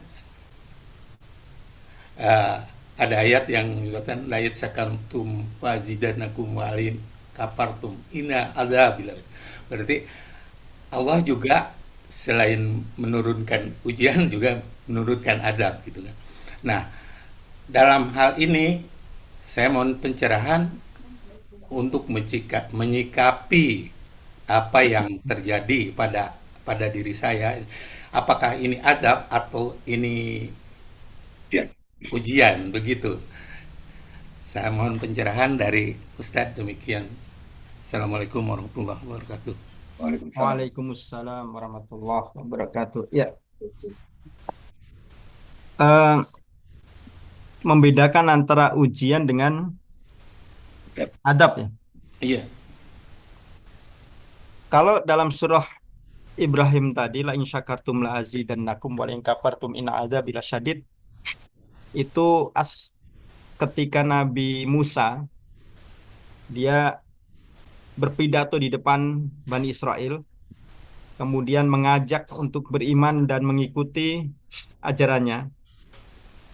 Maka di antara Bani Israel ini ada yang siap mengikuti samina wa ta'na, ada yang samina wa asaina, ada yang durhaka. Maka Nabi Musa alaihissalam menyampaikan, la in syakartum, jika kalian bersyukur dengan datangnya seorang Rasul yang mengajak kalian kepada jalan yang benar, kalian akan diberikan kenikmatan-kenikmatan yang lebih banyak lagi. Hidup sejahtera, kemudian dimudahkan urusan-urusan, kemudian diberi rezeki dari mana tidak disangka-sangka, dalam tafsir nanti. Tapi kalau kalian mengkufur atau durhaka kepada Nabi kalian tidak beriman kepada Allah, tidak mau mengikuti ajakan Nabi, maka Allah pasti akan mengazab kalian. Jadi ayat itu terkait tentang kisah Bani Israel yang mereka dalam dua pilihan, ngikut atau enggak. Nah, mereka Bani Israel kan cerdas-cerdas, selalu memikirkan apa kompensasi bagi kami. Kalau kami ngikutin itu apa manfaatnya? Kalau kami nggak ngikutin Musa itu apa dampaknya? Nah, di situ disampaikan oleh Nabi Musa, kalau kalian ngikutin aku kan, kalian akan dapat kemudahan-kemudahan gitu. Akan aku mintakan kepada Allah gitu. Tapi kalau enggak ya akan diturunkan azab kepada kalian. Akhirnya banyak yang masuk mengikuti ajakan Nabi Musa, meski sebagian masih ada. Lalu Nabi Musa kemudian menyampaikan bahwa karena tidak ada orang yang lebih pintar daripada saya. Nah, kalimat inilah yang kemudian ditegur oleh Allah. Turun wahyu kepadanya, ada gitu. Di daerah mana? Di daerah ini. Kemudian dari situlah Allah tegur, seakan-akan gini, kamu berdakwah menyampaikan kebenaran, kebaikan kepada kaummu, tapi kamu jangan merasa bahwa kamu paling hebat gitu. Akhirnya Nabi Musa diuji oleh Allah, suruh nyari tokoh, sosok yang lebih pintar dari dia, yang kita kenal dengan Nabi Khidir. Hingga akhirnya dia diuji kesetiaan dengan Nabi Khidir. Nah, itu kisah singkatnya. Jadi konteksnya adalah pilihan Sementara dalam membedakan antara mana ini musibah, mana ini Ujian. azab. Iya, azab. Jadi ada pemahaman para ulama bahwa azab itu mungkin musibahnya sama, bencananya sama. Iya, iya. Tapi orang yang menghadapinya beda. Yang satu menghadapinya dengan kesabaran, Iya. dengan yakin, maka ini adalah ujian. Kemudian yang satu menghadapinya dengan tidak yakin bahwa ini datang dari Allah, bahkan dia menggerutu gitu. Dia menggerutu. Nah, ini berarti akan menjadi azab bagi orang yang tidak ada keimanan lah gitu. Jadi bagi orang yang beriman ini sebagai ujian, memastikan dia iman atau menguji kadar imannya. Ya, selama dia muslim, entah dia termasuk orang yang soleh ataupun yang masih belajar kesolehan gitu. Itu kalau saya sendiri memahami itu bentuknya ujian, Pak. Nah, untuk menguji dia kadar keimanannya, atau kalau maksudnya kadar karatnya gitu, berapa persen gitu. Sementara kalau untuk orang yang tidak beriman, itu satu azab gitu. Maka Nabi SAW juga pernah bersabda begini, mayusibul muslimu min nasab wala wasab wala hum wala hamma wala husn wala ada wala gham hatta syaukah yusyakuha illa kafarallahu biha min khotoya.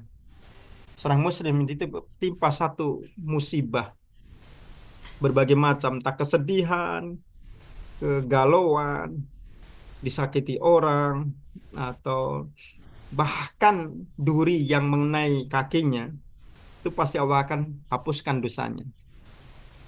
Asalkan sabar gitu. Dan hadis yang lain, inna idomal jaza ma'idomil bala. Semakin besar ujian, berarti semakin besar hadiahnya. Dan semakin Allah ingin orang itu dicintai. Innallaha idza ahabba qauman ibtalahum. Allah tuh kalau pengen mencintai seorang hamba, itu diuji dulu. Makin Allah ingin mencintai seorang hamba, diuji lagi gitu. Manusia kan gitu. Seorang mencintai wanita, ingin dinikahi, pasti akan diuji kesetiaan kan gitu. Semakin dia pengen lebih dekat, diuji lebih berat gitu. Nah, jadi azab itu berlaku untuk orang yang tidak beriman, sementara bagi orang beriman adalah ujian kadar keimanannya. Wallahu a'lam bishawab. Terima kasih Ustaz. Mudah-mudahan Pak Endang Ruhyat di Bandung, Pak. Allah merahmati dan menjaga Ustaz dari segala keburukan. Amin, amin, amin. Barakallah. Ya, sedikit lagi barangkali masih ada jamaah yang ingin bertanya. Monggo silakan. Saya Mas. Oh silakan Ibu Sri Jumadiati. Mari silakan. Baik, terima kasih atas kesempatannya. Assalamualaikum Pak Ustadz dan Bapak dan Ibu. Waalaikumsalam warahmatullahi. Kalau tadi menyimak penjelasan dari Bapak kan yang keturunan Nabi Yakub ya Pak, ya kan menurunkan nabi-nabi. Di antaranya keturunannya itu Bani Israel. Apakah Bani Israel ini yang sekarang yang menjadi musuh Palestina ya Pak? Salah satu itu. Yang kedua, korban bencana itu kan banyak yang meninggal. Apakah mereka termasuk atau bisa mati syahid semua gitu Pak? Karena mereka betul-betul dalam keadaan tidak berdaya, begitu kena bencana langsung meninggal, mungkin tidak ya kita nggak tahu Pak ya, apakah mereka melafalkan la ilaha illallah atau tidak gitu Pak. Terima kasih. Baik, Bu Sri Jumadiati, alhamdulillah pertanyaannya bagus.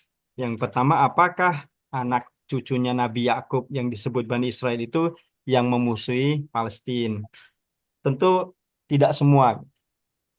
Karena yang ada di Palestina sekarang bukan mayoritas keturunan Nabi Yakub.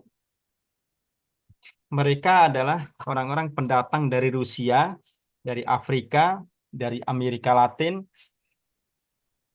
yang datang ke tanah Palestina pada saat penjajahan dulu, pada saat Perang Dunia Kedua, ketika Turki Utsmani kalah perang. Kemudian oleh Inggris dibagi, salah satu wilayahnya diberikan kepada komunitas Yahudi yang waktu itu belum lama pernah diusir dari Jerman, sehingga mereka terkotang-katung, dibantai oleh Nazi. Nah, mereka mencari perlindungan dan Inggris memberi sepetak tanah, hingga kemudian mereka berdatangan dan menghimpun kekuatan, akhirnya mereka dari minoritas menjadi penjajah. Nah, itu. Kemudian untuk melegitimasi tindakan mereka, mereka mengklaim bahwa mereka adalah keturunan Bani Israel yang dijanjikan tanah itu untuk mereka. Jadi legasi mereka itu sesungguhnya hanya palsu gitu. Sehingga Bani Israel pada masa keturunan Nabi Yakub dengan sekarang beda. Ini mereka mengaku-ngaku. Kalau bisa dikatakan Bani Israel yang palsu. Meski ada juga sebagian yang ada. Dan yang ada juga sebagiannya kufur kepada Al-Quran. Mereka juga benci dengan kaum muslim itu, tapi tidak sesadis apa yang dilakukan oleh kaum Zionis yang memiliki cita-cita Israel Raya itu. Itu menurut beberapa data-data yang ada gitu, Ibu. Jadi lebih kepada penjajahan modern lah, perluasan wilayah, hegemoni ekonomi gitu. Iya, Pak. Makanya kalau lihat-lihat di berita di YouTube itu kan orang-orang Israel ya wajahnya macam-macam, ada yang hitam, ada yang putih, ada yang merah, ada yang macam-macam gitu. Karena memang bukan keturunan dari Bani Israel gitu. Kitab mereka pun juga sudah bergonta-ganti gitu. Kemudian apakah orang yang terkena musibah itu syahid, terutama saudara-saudara kita yang di Sumatera, mudah-mudahan Allah menerimanya sebagai syahid gitu. Amin. Adapun bagaimanapun ya kita berdoa gitu, karena Nabi kan pernah mengatakan asyhadu khamsah. Orang mati syahid itu ada 5. Yang pertama mut'ainun. Orang yang mati karena taun. Mat'un, orang yang terkena taun atau COVID lah kemarin itu. Mabtun, atau orang yang mati karena tenggelam. Sakit perut dari batan. Wal gurik, tenggelam. Wa sahibul hadam, tertimpa reruntuhan. Yang terakhir adalah fisabilillah, perang. Nah, mereka ini yang kena bencana ini bagian dari al-hadam wal gurik. Apa al-hadam wal gurik? Mereka tertimpa reruntuhan di dalam rumah, tidak sempat menyelamatkan diri, rumahnya kena banjir, kemudian tenggelam bersama rumahnya. Dia dapat 2, tenggelam juga terkena jatuhan reruntuhan rumahnya hingga kemudian meninggal di bawah reruntuhan, di puing-puing bangunan dan sebagainya. Insya Allah mereka berdasarkan petunjuk Nabi termasuk orang-orang yang syahid, mudah-mudahan bagi orang yang beriman. Mudah-mudahan Allah merahmati mereka dan Amin. Allah terima amal baiknya. Itu Ibu, wallahu a'lam bishawab. Amin. Ya baik, waktu sudah menunjukkan 7 menit dari jam 7. Saya kira sudah cukup. Mohon kesediaan Pak Ustadz untuk menutupnya. Silakan Pak Ustadz. Baik Pak Haji, alhamdulillah kajian kita hari ini adalah mengokohkan keimanan kita dan meyakini bahwa Allah tidak akan turunkan satu musibah kecuali sesuai dengan kemampuan kita.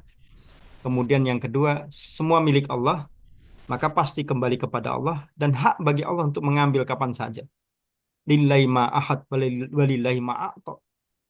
Jadi bagi Allah apa yang dia ambil, walahu ma'a'ta. Dan apabila dia ambil kembali, ya itu hak Allah. Kita harus menerima. Kemudian kita juga harus yakin bahwa di balik musibah ada kebaikan-kebaikan, ada derajat-derajat mulia yang disediakan oleh Allah Subhanahu wa taala. Kemudian juga orang hidup, orang beriman pasti akan diuji. Maka di saat musibah itulah keimanan seseorang akan diuji oleh Allah Subhanahu wa taala, sikapnya. Bukan keselamatannya, tetapi sikapnya. Ayat itu tidak bicara siapa yang selamat di antara kalian, tidak. Tapi siapa yang bersikap di antara kalian, sikap yang terbaik itulah yang akan menentukan derajat keimanan seseorang. Mudah-mudahan Allah SWT terima amal baik saudara-saudara kita yang wafat dan syahid di bumi Sumatera dan juga di tempat-tempat yang lain. Dan Allah jaga negeri ini dari segala mara bahaya. Dan Allah turunkan keberkahan menjadi baldatun thayyibatun wa rabbun ghafur. Kemudian para pemimpin kita diberikan kesadaran yang baik dan cara memimpin yang baik, dan rakyat-rakyat yang sejahtera dan juga mendapatkan keberkahan dari Allah Subhanahu wa taala. Dan kita terkhusus para jamaah muskaf yang dipimpin oleh Bapak Haji Agusiri senantiasa mendapatkan rahmat dan juga keberkahan, juga keistiqomahan dan juga kebaikan dunia dan akhirat. Kurang dan lebihnya mohon maaf. Marilah kita mohon kepada Allah Subhanahu wa taala. Allahumma shalli wa sallim wa barik ala nabi wa alihi washabbihi wasallam tasliman katsira. Allahumma rabbana atina min ladunka rahmatan wa hayyi' lana min amrina rasada.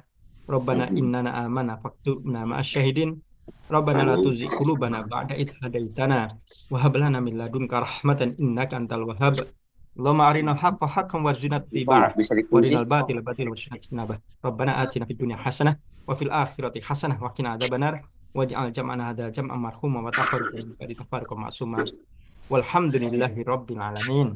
Kami kembalikan kepada Bapak. Ya, baik, dengan ditutupnya oleh Ustaz, maka berakhir sudah kajian kita ini. Insya Allah akan jumpa lagi lain kali. Saya tutup dengan wassalamualaikum warahmatullahi wabarakatuh.